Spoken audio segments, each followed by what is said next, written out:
प्यारे बच्चों, पिछली कक्षा में हमने नीति नवनीत नामक दोहों को पढ़ा। आज की कक्षा में हम पढ़ेंगे सेहत का गोता।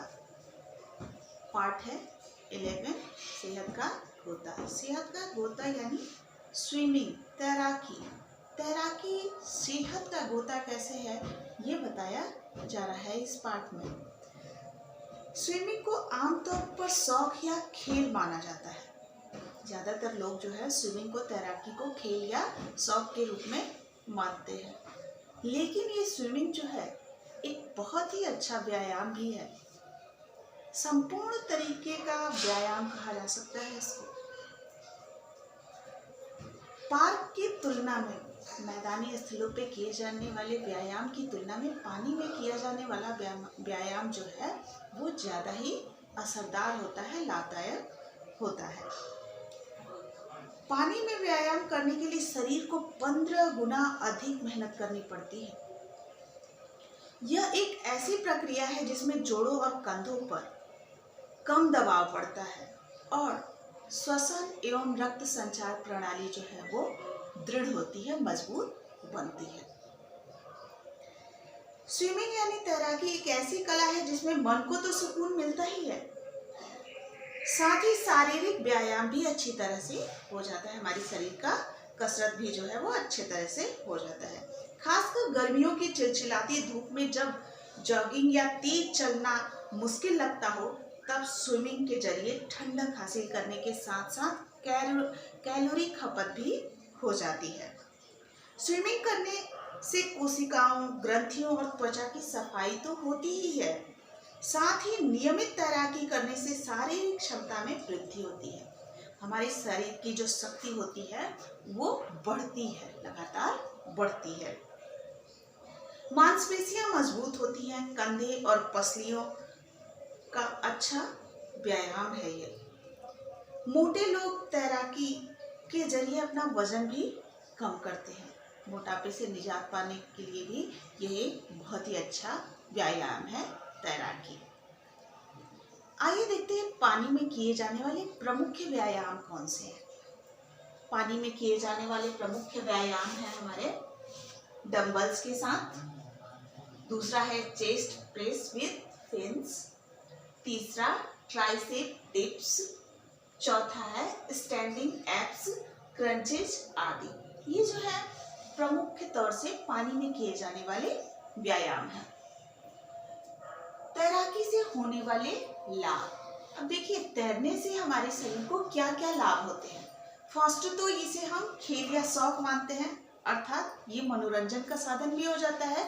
दूसरा है ये रोग प्रतिरोधक क्षमता में सुधार होता है। तैरने से शरीर में जो रोग प्रतिरोधक क्षमता होती है, रोगों से लड़ने की जो क्षमता होती है उसमें सुधार होता है, वो और दृढ़ होती जाती है। दूसरा है मानसिक क्षमता का विकास। मानसिक क्षमता, सोचने समझने की जो शक्ति होती है वो दृढ़ होती है, मजबूत हो जाती है। तीसरा है रक्त संचार की प्रक्रिया बेहतर होती है। अब ये देखिए, रक्त संचार की प्रक्रिया तैराकी से बेहतर कैसे होती है। जब हम तैराकी करते हैं, पानी के अंदर जब तैरते हैं तो श्वसन क्रिया जो है वो तेज होती है। फेफड़े जो है तेजी के साथ ऑक्सीजन को ग्रहण करते हैं, अधिक मात्रा में ऑक्सीजन लेते हैं। तो जब फेफड़ों को अधिक मात्रा में ऑक्सीजन मिलता है तो इससे रक्त प्रणाली, जो हमारे शरीर में ब्लड सर्कुलेशन होता है, वो बेहतर होने लगता है। साथ ही मांसपेशियां जो है वो दृढ़ होती हैं, तर्क शक्ति जो है वो बढ़ती है, और ये कंधे और पेट है, वक्षस्थल है, ये सारी चीजें इससे जो है वो सुदृढ़ होने लगती है, मजबूत होने लगती है। इसलिए तैराकी से अनेक लाभ है। शोध कहते हैं कि आमतौर पर जो व्यायाम पार्क में करते हैं, शोध अर्थात रिसर्च, खोज ये हमें बताते हैं कि आमतौर पे जो व्यायाम हम पार्क में करते हैं या जमीन पे करते हैं, अगर वही एक्सरसाइज हम पानी में करें तो शरीर को 15 गुना अधिक मेहनत करनी पड़ती है। इस तरह हम जितनी मेहनत करते हैं उतनी ही अधिक कैलोरी खर्च होती है और शरीर में जमी हुई वसा की परतें कम होती हैं। वसा, फैट जो है वो कम होता है। लगभग 50 मिनट व्यायाम करने पर औसतन 500 कैलोरीज बर्न होती है। 500 कैलोरीज जो है वो कैलोरीज का खपत होता है। इसी तरह अगर किसी व्यक्ति का वजन 70 किलो का है, 70 किलो है, और वह 1 घंटे जॉगिंग करे तो उसकी लगभग 281 कैलोरीज बर्न होती है। 281 कैलोरीज बर्न होती है और एरोबिक्स करने से 352 कैलोरीज बर्न होती है। खेल चिकित्सक एवं चेन्नई में Indian academy of sports research के संस्थापक संतोष जैकब के अनुसार स्विमिंग एक ऐसा व्यायाम है जिसमें जोड़ों पर सबसे कम दबाव पड़ता है। स्विमिंग जैसे व्यायाम को करने से जोड़ों पर बहुत ही कम दबाव पड़ता है। इसका कारण है कि जमीन की तुलना में पानी में शरीर हल्का महसूस करता है। जमीन की तुलना में जो हमारा शरीर है वो पानी में अधिक हल्का महसूस करता है। चूंकि स्विमिंग के दौरान श्वसन को नियंत्रित भी करना पड़ता है। श्वसन को नियंत्रित करना अर्थात सांस को नियंत्रित किया जाता है। सांस को काफी समय तक लोग रोक कर भी रखते हैं स्विमिंग करते समय, इसलिए इससे फेफड़ों का व्यायाम हो जाता है। जब हम सांस को रोकते हैं और लंबी सांस छोड़ते हैं और लंबे देर टाइम तक सांस को रोकते हैं तो इससे क्या होता है कि फेफड़ों का व्यायाम हो जाता है, फेफड़ों का कसरत हो जाता है और रोग प्रतिरोधक क्षमता में सुधार होता है। रोग प्रतिरोधक क्षमता में सुधार होने के साथ ही लयबद्धता के साथ तैराकी के दौरान शरीर के मूवमेंट, तन मन दोनों को संतुलन मिलती है। लयबद्धता एक प्रक्रिया के द्वारा एक तरीके से जब स्विमिंग की जाती है तो होता क्या है कि तन और मन दोनों में संतुलन स्थापित होता है, सामंजस्य स्थापित होता है। चूंकि स्विमिंग के दौरान शरीर को अधिक मात्रा में ऑक्सीजन मिलती है, इसलिए इससे दिमाग अधिक सतर्क बनता है। स्विमिंग करते समय फेफड़ों को अधिक ऑक्सीजन मिलती है, इससे होता क्या है कि हमारा दिमाग और सतर्क बन जाता है और क्रियाशील बन जाता है।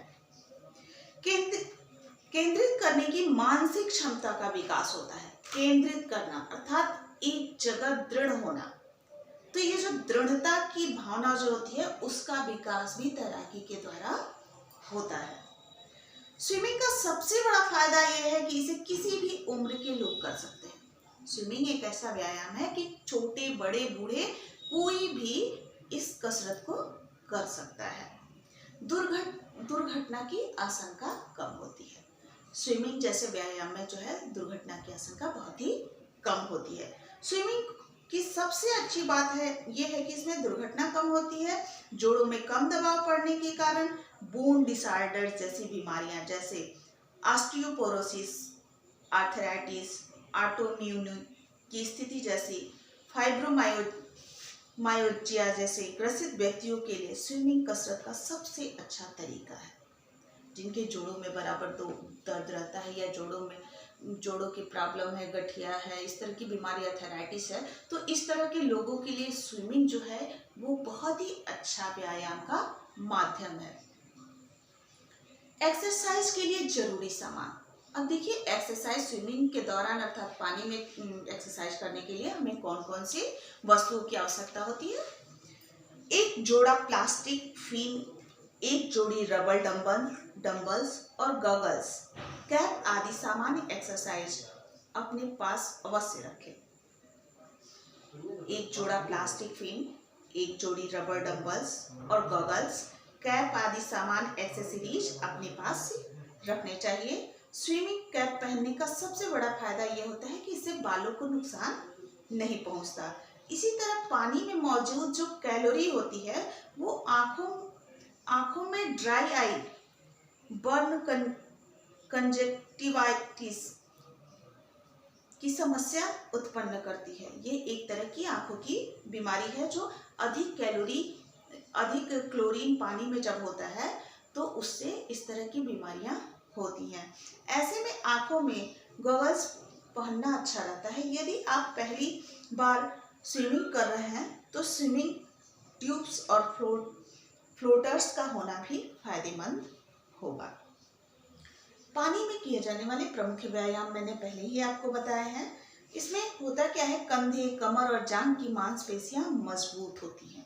पानी में जब व्यायाम किया जाता है डंबल्स के साथ तो उसमें कंधे, कमर और जोड़ों की मांसपेशियां मजबूत होती हैं। पानी में दोनों पैर सीधे खोलकर खड़े हो जाएं, घुटनों को हल्का मोड़ें, फिर डंबल्स को दोनों हाथों से कंधों की ओर सीध में पानी के समांतर ले जाएं, डंबल्स को नीचे ले जाएं, 3 तक आउट करें और 15 बार ऐसा दोहराएं। इस तरह की एक्सरसाइज जो है वो पानी में डंबल्स के साथ होते हैं। Chest press with fins. Chest press with fins में सीने और पीठ की मांसपेशियां मजबूत होती हैं। दोनों हथेलियों में फिन डालें और बाएं पैर के आगे दाहिने पैर को रखें। बाहों को कंधे की सीध में रखें, हथेली सामने की ओर खुली होती है। धीरे धीरे सांस छोड़ते हैं और दोनों हाथों को सीने के सामने लाते हैं। अब इसे बाएं पैर से दोहराते हैं। ये है हमारा। फिर नेक्स्ट है हमारा ट्राइसेप डिप्स। ट्राइसेप डिप्स में होता क्या है, स्विमिंग पूल के किनारे दीवारों से अपनी पीठ सटा ले। ये खड़े और बैठकर दोनों तरीके से किया जाता है।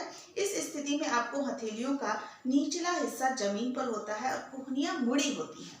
ये जो हमारी कुहनियां होती हैं ये मुड़ी होती हैं और अपनी हथेलियों पर दबाव बनाकर हम शरीर को हाथ के सहारे उठाते हैं और पीठ सीधी रखते हैं।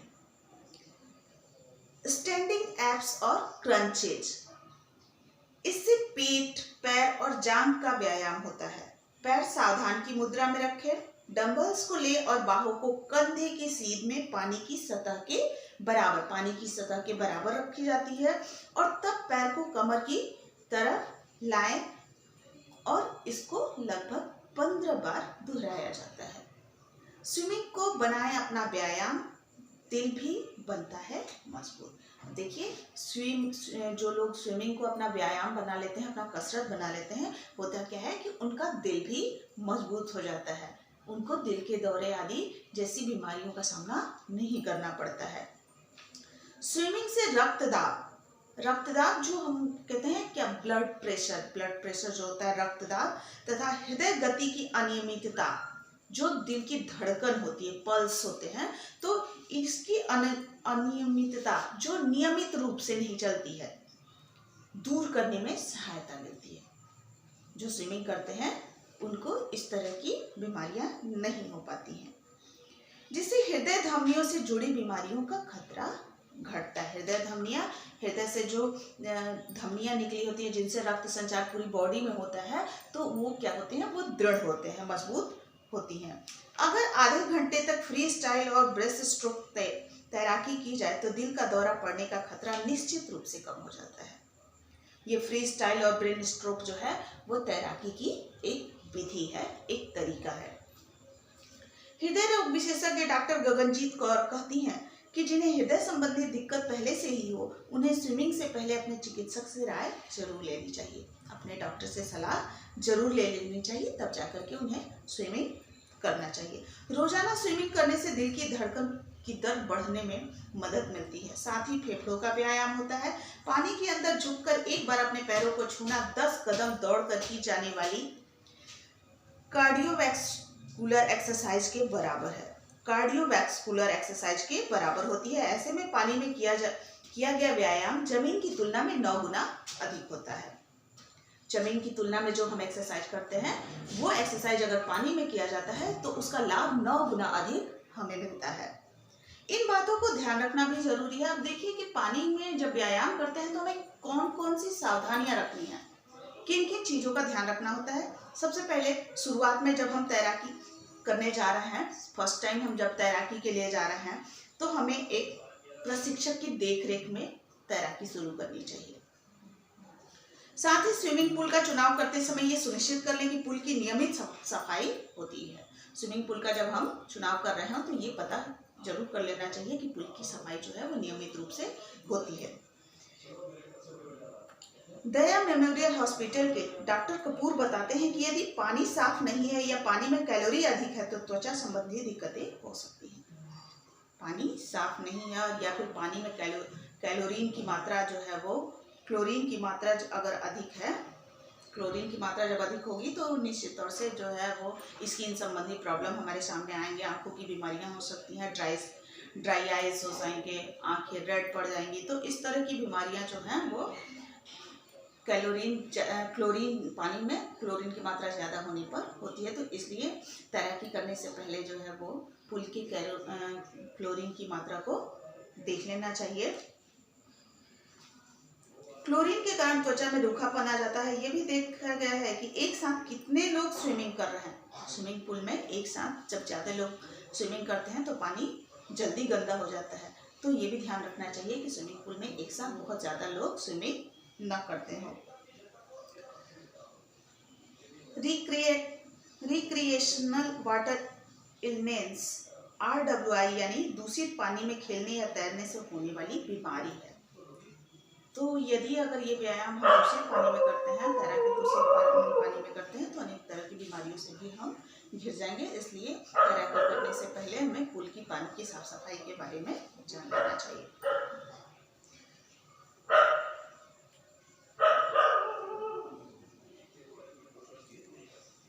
यूँ तो किसी भी उम्र के लोग जो हैं वो तैराकी कर सकते हैं, पर 10 साल की उम्र के बच्चों में इसकी आशंका 10 साल के जो बच्चे होते हैं वो तैराकी बहुत अच्छे से करना सीख सकते हैं।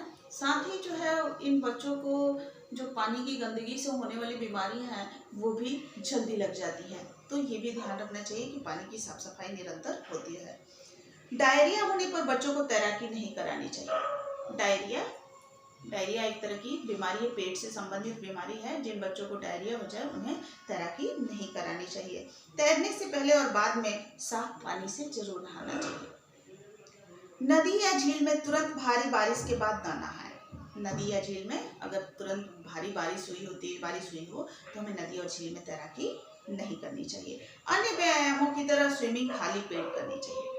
आप ऐसे भी पहले भी जानते हैं कि व्यायाम जो है वो खाली पेट ही करना बेहतर होता है। तो उसी प्रकार जो ये स्विमिंग के रूप में की जाने वाली जो व्यायाम है, जो कसरत है, वो भी खाली पेट करना ही ज़्यादा उचित होता है। कौन सी स्विमिंग है असरदार? आप जानते हैं कि कौन सी स्विमिंग असरदार है, फायदेमंद है? फर्स्ट, सभी व्यायामों की अपेक्षा स्विमिंग में अधिक गतिशीलता और लचीलापन होता है।